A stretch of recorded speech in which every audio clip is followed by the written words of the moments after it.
Hello friends, welcome to pick English. আমরা ইংরাজি ভাষা শিক্ষা নিয়ে আলোচনা করছি। প্রয়োজনের তাগিদে ইংরাজি ভাষার ব্যবহার দেশ বিদেশে দ্রুত বৃদ্ধি পাচ্ছে। সেই উদ্দেশ্যে ধারাবাহিকভাবে ইংরাজি শিক্ষার ক্লাস আমাদের চলছে। আজ আমরা স্টেপ 5 এসেছি, অর্থাৎ ইতিপূর্বে আমাদের 4টি ভিডিও হয়ে গেছে। আর আমরা সকলেই জানি যে এই ভাষা শিখতে গেলে দুটি পদ্ধতিতে এই ভাষা শেখা হয়। এক হচ্ছে শুনে শুনে শিখতে হবে, আর 2 নম্বর সেই ভাষার গ্রামার বা ব্যাকরণ জেনে তবে সেই ভাষাটা শিখতে হয়। কিন্তু শুনে শুনে শেখার মতন সেই পরিবেশ, অর্থাৎ একটা ইংলিশ এনভায়রনমেন্ট, ইংলিশ বলা বা ইংলিশে চর্চা করছে এমন আমাদের বিষয়ে একটা পরিচয় বা সেরকম একটা পরিবেশ আমাদের মধ্যে নেই। কারণ আমরা বাংলাতে বাস করি। এই বাংলাতে বাসে সকাল থেকে বাংলা শুনি, একদম রাত পর্যন্ত সবাই বাংলাতে কথা বলে, কিন্তু ইংলিশে কথা অনেকেই বলে না। সেই জন্য হয়তো আমরা ইংলিশে একটু পিছিয়ে আছি। যাই হোক, ওই ভয়টা কাটিয়ে ওঠার জন্য এই ধারাবাহিক ইংরাজি শিক্ষার ক্লাস পিক ইংলিশ শুরু করলাম। আমি স্বপন কুমার শীল। তাহলে কিন্তু এই ইংলিশ গ্রামারের মধ্যে অনেকটা জটিলতা অনেকে মনে করে, কিন্তু এই জটিলতাতে আমরা যাব না। আমরা সহজ, সাদাসিধে এবং সিম্পলভাবে কত সহজে তাড়াতাড়ি ইংলিশ ভাষাটা আয়ত্তে আনা যায় সেইটা আমরা দেখব। তাহলে আজ আমরা আর কোনো কথা বাড়াচ্ছি না, আমরা শুরু করে দিচ্ছি আজকের ক্লাস। আজকের ক্লাস ভার্ব এবং অ্যাডজেক্টিভ নিয়ে আলোচনা করব। তার আগে একটু দেখে নিই প্রিভিয়াস ক্লাসে আমরা কি করেছি। আগের ক্লাসে নাউন এবং প্রোনাউন এবং তাদের ব্যবহার, নাউন প্রোনাউন এবং তাদের ব্যবহার নিয়ে আলোচনা করা হয়েছে গত ক্লাসে, অর্থাৎ স্টেপ 4-এ আলোচনা করেছি। আজকে আমরা ভার্ব নিয়ে আলোচনা করব। ভার্বের একটু দেওয়া হয়েছে ইম্পর্টেন্স অফ ভার্ব, ভার্বের গুরুত্ব। ভার্বের গুরুত্বটা কি?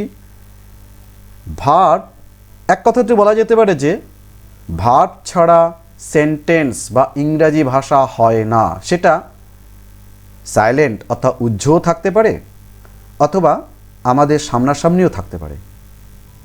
তা যাই হোক, এই ভার্বটাকে বলা হয় doing word is called verb. তাহলে doing word is called verb. Clear? আমরা যদি বাংলা করে বলি তাহলে এরকম হবে, যে শব্দ দ্বারা কোনো কিছু করা, হওয়া, থাকা, শোয়া, বসা, যাওয়া ইত্যাদি বোঝায়, যে শব্দ দ্বারা, তাকেই আমরা বলি ভার্ব বা ক্রিয়া, বাংলাতে ক্রিয়া বলে। আরেকটা কথা একটু বলে নিয়ে সঙ্গে যে অনেক ওয়ার্ড আছে, অনেক ভার্ব আছে, প্রচুর। এত ওয়ার্ড বা ওয়ার্ডের বাংলা মানেগুলো আমরা দেইনি। তোমরা একটু ডিকশনারির হেল্প নেবে, ডিকশনারি থেকে তোমরা ওয়ার্ডগুলো একটু দেখে নিও। যতটা পেরেছি দিয়েছি, তবে বাংলাতে আমরা বলবো। আমি ইংলিশে সব কটা উদাহরণ আমি ইংলিশে দিয়েছি, কিন্তু বাংলাতে আমি এদের মানেগুলো বলে যাচ্ছি, যাতে কিনা আমরা বাংলাটাও বুঝতে পারি। তাহলে দেখা যাচ্ছে যে এক্সাম্পল দিচ্ছি ভার্বের, অ্যাম, হই, ইজ, হয়, আর, হয়, হও, হই, ওয়াজ, ছিল, ছিলাম, ওয়্যার, ছিলাম, ছিলে, ছিল, শ্যাল, বো, বে, ব, উইল, বো, বে, ব, হ্যাভ, আছে। অধিকার বোঝাতে হ্যাভ ইউজ করা হয়, হ্যাজ ইউজ করা হয় এবং হ্যাড ইউজ করা হয় অধিকার বোঝাতে। তারপরে ক্যান, ক্যান, পারা, কুড, পারতাম, রাইট, লেখা, সি, দেখা, ড্র, আঁকা, মুভ, নড়ানো, অপারেট, পরিচালনা করা, ওপেন, খোলা, এনজয়, আনন্দ করা, ভিজিট, দেখা, টেল, বলা, হোল্ড, ধরা, সিট, বসা, কুক, রান্না করা, ওয়াচ, লক্ষ্য করা, রিড, পড়া, ড্যান্স, নাচ করা, ড্রিঙ্ক, পান করা, ওপেন, খোলা, সুইম, সাঁতার কাটা, প্রিপেয়ার, প্রস্তুত হওয়া ইত্যাদি। এরপরে আসছি এই যে ওয়ার্ডগুলো, আরও ওয়ার্ড আছে। তোমরা অবশ্যই তোমরা জার্নাল পড়বে, নিউজ পেপার পড়বে, খবর শুনবে, ইংলিশে খবরগুলো শুনবে, তবেই দেখবে ইংলিশে তোমরা তাড়াতাড়ি করে অ্যাক্টিভ হয়ে উঠবে। এরপরে আমরা এই যে ভার্বগুলো আমরা আলোচনা করলাম, এদের শুধু আলোচনা করলে তো হবে না, এদেরকে রাখতে হবে সেন্টেন্সের মধ্যে, কারণ সেন্টেন্সটাই হচ্ছে সবথেকে বড় কথা। সেন্টেন্সে দাঁড়াতে আমরা মনের ভাব প্রকাশ করি। যেমন কতগুলো আমি উদাহরণ দিয়েছি sentence. I am not a fool, আমি বোকা নই, আমি বোকা নই। Sunita loved me very much, Sunita আমাকে খুব ভালোবাসতো। When will you return from Bihar, তুমি কখন বিহার থেকে ফিরবে, তুমি কখন বিহার থেকে ফিরবে। Tell me how you did it, তুমি বলো এটা কিভাবে করলে, তুমি বলো এটা কিভাবে করলে। Tell me how you did it. It is raining outside heavily, বাইরে প্রচণ্ড বৃষ্টি হচ্ছে। Do you have anything to say, তোমার কিছু কি বলার আছে। Do you have anything to say, তোমার কি কিছু বলার আছে। দে উইল বিট্রে ইউ, তারা তোমাকে বিট্রে করবে। The boat is floating in the river, নদীতে নৌকোটি ভাসছে, নদীতে নৌকোটি ভাসছে। I could not find you in the fair, আমি তোমাকে মেলাতে খুঁজে পাইনি। I wish I were a talking bird, ইস আমি যদি পাখি হতে পারতাম, কথা বলা পাখি হতে পারতাম। He is going to the river side, সে রিভার সাইড অর্থাৎ নদীর তীরে সে যাচ্ছে।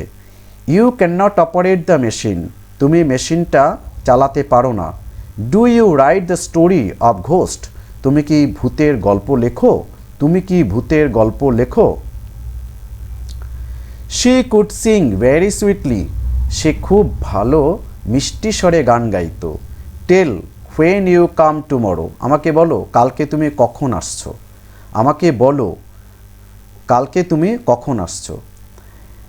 দে হ্যাড লং শার্প টিথ, তাদের লম্বা লম্বা ধারালো দাঁত ছিল। But I did not cry at all, কিন্তু আমি তো মোটেই চিৎকার করিনি।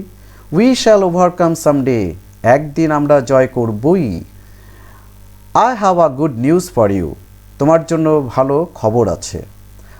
It had a long tail, এর লম্বা একটা লেজ ছিল। তা এইগুলো গেল তোমার ভার্ব। আর একটা জিনিস, এই যে 20টা সেন্টেন্স আমি এক্সাম্পল দিলাম, 20টা, সবকটার নিচে দেখো আন্ডারলাইন করা আছে। এই আন্ডারলাইনগুলোই কিন্তু ভার্ব। তাহলে আমরা ভার্বটা শিখলাম। এখন আমরা আসছি অ্যাডজেক্টিভ নিয়ে। চলো অ্যাডজেক্টিভ হয়ে যাক। অ্যাডজেক্টিভ নিয়ে একটু কথা বলে নিই। অ্যাডজেক্টিভ হলো, একটা কথা বলা যেতে পারে যে যখন আমরা কোনো জায়গাতে যাব তখন কি করি, আমরা ভালো ভালো জামাকাপড় পরি, গয়নাগাটি পরি। তো অ্যাডজেক্টিভ কিন্তু সেই রকম ওর ব্যবহারটা। তাহলে অর্থাৎ বিশেষায়িত করা, কোনো বস্তু ব্যক্তিকে বিশেষায়িত করা, মানে বিশেষভাবে তাকে দেখানো। এই জন্য অ্যাডজেক্টিভের উদাহরণ, অ্যাডজেক্টিভ একটা ডেফিনিশন দেওয়া হয়েছে, qualifying word is called adjective. Qualifying, তাহলে বাংলা করে যদি বলি, এটাকে বোঝানো হবে যে শব্দ দ্বারা কোনো কিছুর দোষ, গুণ, অবস্থা, সংখ্যা ইত্যাদি প্রকাশ করে তাকে বলা হয় adjective. It describes something, someone, etcetera. এ কী করে, অ্যাডজেক্টিভ কোনো কিছু বা কোনো কাউকে তাকে বর্ণনা করে। এই জন্য যেমন একটা উদাহরণ দিচ্ছি, the colour of my computer is black, আমার কম্পিউটারের কালারটা হলো কালো। তাহলে দেখা যাচ্ছে যে এখানে কম্পিউটার কালারটা কেমন, কালো।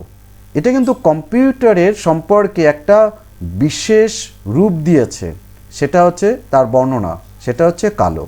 সুতরাং এইভাবে অতিরিক্ত কোনো নাউন সম্পর্কে অতিরিক্ত তথ্য দিচ্ছে এই অ্যাডজেক্টিভ, তাকে বিশেষায়িত করছে। কতগুলো এক্সাম্পল আমি দিয়েছি, তা হলো এক্সাম্পল অফ অ্যাডজেক্টিভস: স্মল, ছোট; বিগ, বড়; অল, সমগ্র; এনাফ, যথেষ্ট; ফিউ, অল্প সংখ্যক; মেনি, অনেক; ইন্ডিয়ান, ভারতীয়; আমেরিকান, আমেরিকান; বিউটিফুল, সুন্দর; উইন্ডি, বায়ুময়; বোথ, উভয়; সিঙ্গেল, একাকী; থার্ড, তৃতীয়; নো, না; নেমারাস, অসংখ্য; হোল, সমগ্র; এনি, যে কোনো; বেটার, অধিকতর ভালো; ব্যাড, খারাপ; গুড, ভালো; ওর্স, আরও খারাপ; ক্লেভারেস্ট, সব থেকে চালাক; মোস্ট, সব থেকে ভালো; শার্প, শার্প, ধারালো, মাই আমার, your, her, his, our, their, its ইত্যাদি। এই কটা ওয়ার্ডটাকে দেখে নাও। আমরা যখন প্রোনাউন আলোচনা করেছিলাম তখন কিন্তু একটা কথা আমি বলেছিলাম যে হার, হার, কিন্তু তখন এটাও বলেছিলাম যে অ্যাকচুয়ালি এই মাই, ইয়োর, হার, হিজ, আওয়ার, দেয়ার এরা কিন্তু অ্যাডজেক্টিভ, এরা কিন্তু আসলে অ্যাডজেক্টিভ, ব্যবহারের উপরে ডিপেন্ড করবে। তাহলে তো এদের মানেগুলো আমি আগেই বলে দিয়েছিলাম।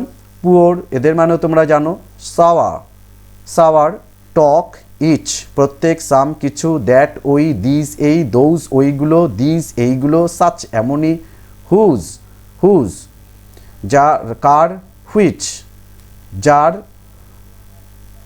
এ, অ্যান ইত্যাদি ইত্যাদি। এইভাবে অনেক অ্যাডজেক্টিভ আছে, তোমরা অবশ্যই ডিকশনারির হেল্প নেবে, তাহলে দেখবে অনেক রকমের অ্যাডজেক্টিভ তোমরা ওখানে পেয়ে যাবে প্রচুর। দেখো স্টক অফ ওয়ার্ডটা না ভেতরে সমৃদ্ধ করতে পারলে ইংলিশে কথা বলা যাবে না, ইংলিশে লিখতে পারবে না, বলতে পারবে না, পড়তে পারবে না।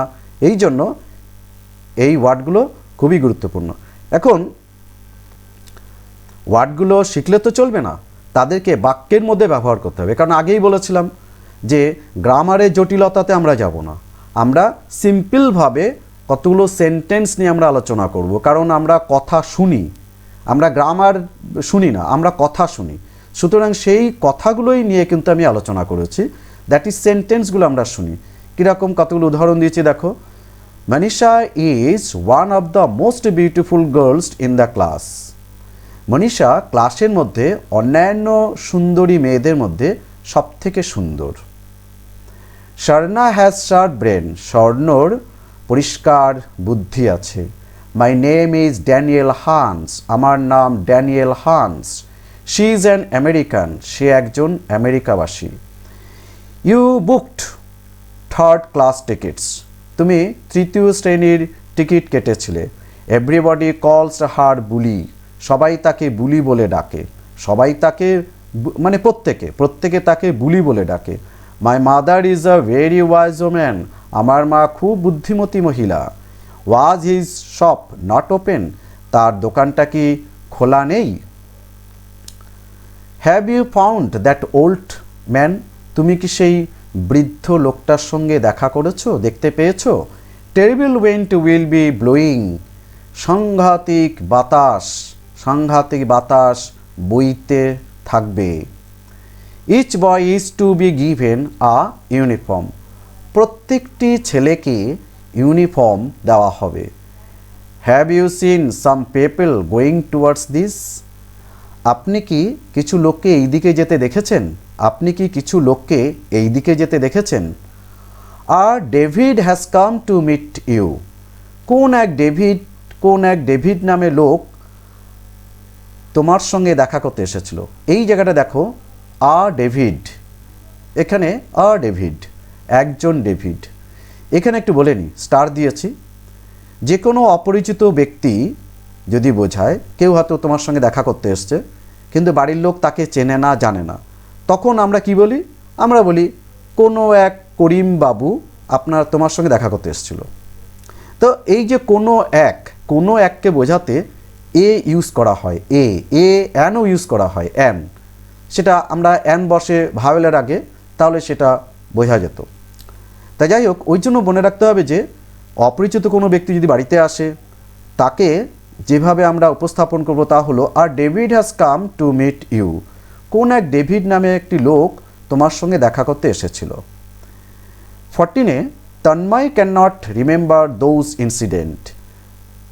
তন্ময় সেই সব ঘটনাগুলো মনে করতে পারছে না। মনে করতে পারছে না। Sue is not taller than Julia. Sue জুলিয়ার মতন অত লম্বা নয়। Which shirt is yours. কোন জামাটা তোমার? এইটা একটু ব্যবহারটা লক্ষ্য করো, ইয়োর্স।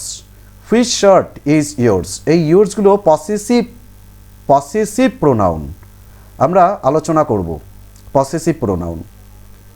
কিন্তু ওই একই কথা, বেশি গ্রামারে যাব না, তোমরা একটু মনে রাখবে ইয়োর্স, দেয়ার্স, হার্স, আওয়ার্স, এইগুলো দিয়ে এইভাবে মেক সেন্টেন্স করতে হয়। Which shirt is yours. কোন জামাটা তোমার? All men shall die one day, সমস্ত লোক একদিন মরবেই।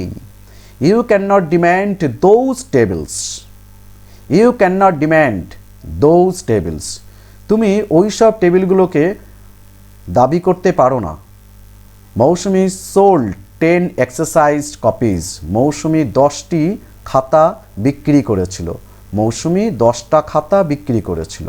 Half an apple is rotten, আপেলের অর্ধেক নষ্ট হয়ে গেছে, আপেলের অর্ধেক নষ্ট হয়ে গেছে। Ankita gave me a new colourful soft woollen belt, এই কটা সেন্টেন্সে দেখো এই লাল কালিতে লেখা আছে, এইগুলো একটু মিনিং একটু বোঝো। দেখো এগুলো সব কটা কিন্তু অ্যাডজেক্টিভ, পুরোটা একে বলা হয় কম্পাউন্ড অ্যাডজেক্টিভ। হ্যাঁ, এগুলো দেখো new adjective, colourful adjective, soft adjective, woollen adjective, এতগুলো অ্যাডজেক্টিভ নিয়ে কিন্তু একটা ফ্রেজ তৈরি হয়েছে। ওটা ওই ফ্রেজের মিনিংটাও কিন্তু অ্যাডজেক্টিভ হয়ে গেছে। কীরকম? Ankita gave me a new colourful soft woollen belt, Bangla করলে কেমন হবে? অঙ্কিতা আমাকে একটি নতুন রঙিন নরম পশমের বেল্ট দিয়েছিল। দেখো কীরকম হলো? Mousumi had healthy shiny thick black hair, মৌসুমির হেলদি মানে স্বাস্থ্যগতভাবে ভালো, শাইনি চকচকে, থিক ঘন, ব্ল্যাক কালো চুল ছিল। He found an old broken rusted knife in the attic, সে একটি পুরাতন ভাঙা জং ধরা চাকু চালাঘরে পেয়েছিল। You like new stylish comfortable American shoes. 25-এ Anisha purchased a delicate expensive round glass dining table. Clear? তাহলে দেখো এই অ্যাডজেক্টিভ কত রকমভাবে ইউজ করা হয়েছে, তাই নয় কি? একটা কথা আমাদের মনে রাখতে হবে যে জেনারেলি তোমরা অ্যাডজেক্টিভে কীভাবে ব্যবহার করবে, কোথায়, প্রত্যেকটা জায়গাতে দেখো অ্যাডজেক্টিভ আমি আন্ডারলাইন করে দিয়েছি এবং সেগুলো কিন্তু নাউনের আগে বসেছে, নাউনের আগে, ওই ওয়ার্ডগুলো কিন্তু নাউনের আগে বসেছে। একটু লক্ষ্য করো, এই যে যেমন টেবিল, এই যে টেবিল, এই টেবিলের আগে দেখো এই লাল ফ্রেজটা বসেছে। আবার শুজ এগুলো নাউন, অ্যাটিক এগুলো কিন্তু নাউন, অ্যাটিক, এই যে নাইফটা কিন্তু নাউন, সবগুলো দেখো নাউনের আগে বসেছে সব। এক্সারসাইজ 10, তো এই জায়গাগুলো হচ্ছে নাউন, তাই বলা হয়েছে যে একটু মনে রাখবে generally adjective is used before noun, তবে আফটার নাউনও বসে, সেটা পরবর্তী ক্লাসে আমরা যাব, আমরা একটু একটু করে এগোই। আমরা যথারীতি একটু হোমওয়ার্ক আমরা দিয়েছি, 10টা ভার্ব এবং 10টা অ্যাডজেক্টিভ নিয়ে মেক সেন্টেন্স করবে আর তাদেরকে পাঠিয়ে দেবে আমাদের টেলিগ্রামে, আর লিঙ্ক ডেসক্রিপশন বক্সে আছে। আর পরবর্তী ক্লাসে আমরা শিখব অ্যাডভার্ব এবং প্রিপোজিশন, অ্যাডভার্ব এবং প্রিপোজিশন। তাহলে আর সমস্ত এই যে আমরা আলোচনা করলাম সমস্ত কোর্স আই বাটন ও ডেসক্রিপশন বক্সে পেয়ে যাবে। আর আজকের এই যে ক্লাসটা হলো এটা তোমরা ওই ডাউনলোড করে নিতে পারো, লিঙ্ক ডেসক্রিপশন বক্সে আছে। আর আমার লেখা বই আমাজন থেকে তোমরা সংগ্রহ করতে পারো। আর এই ভিডিওটা থেকে তোমরা যদি কিছু শিখতে পারো তাহলে অবশ্যই তোমার প্রিয়জনকে শেয়ার করবে, তোমরা লাইক করবে, যাতে আমি আরও উৎসাহিত হই নিত্য নতুন ভিডিও তোমাদের কাছে দিতে পারি। আর তোমরা কেউ যদি আমার এই চ্যানেলে নতুন হয়ে থাকো তাহলে অবশ্যই সাবস্ক্রাইব করে নোটিফিকেশন বেলটি অন করে নিও। তাহলে দেখা হচ্ছে পরের ক্লাসে। Keep learning. Thank you very much.